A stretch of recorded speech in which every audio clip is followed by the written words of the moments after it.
How to fix Triodos Bank app won't let me log in. It's a very simple and an easy process, so let's jump into the video.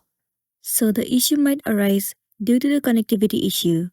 In that case, what you want to do is, you have to check whether your internet connection is stable or not. So make sure that you are connected to the stable Wi-Fi. Once your connection is stable enough, the next thing you want to do is head over to your app store.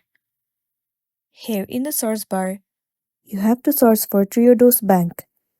Move into this app. Right here, instead of open, if it shows the option of update, then your application is not up to date, and it might be one of the reasons that you are facing this issue. If that's the case, then tap on update and update your application to the latest version. Once you have the latest version of the app, the next thing you want to do is head over to the settings of a device. Move into general. Head over to iPhone storage. In this page, search for the application Triodos Bank. Once you find it, head over to it. You will be landing on this page.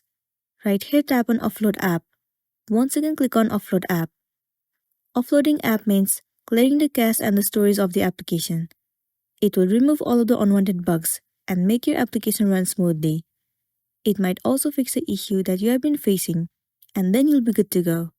But if you are still facing the issue, then what you want to do is simply uninstall the application and reinstall it again. Reinstalling the app will definitely fix your issue, and then you'll be good to go.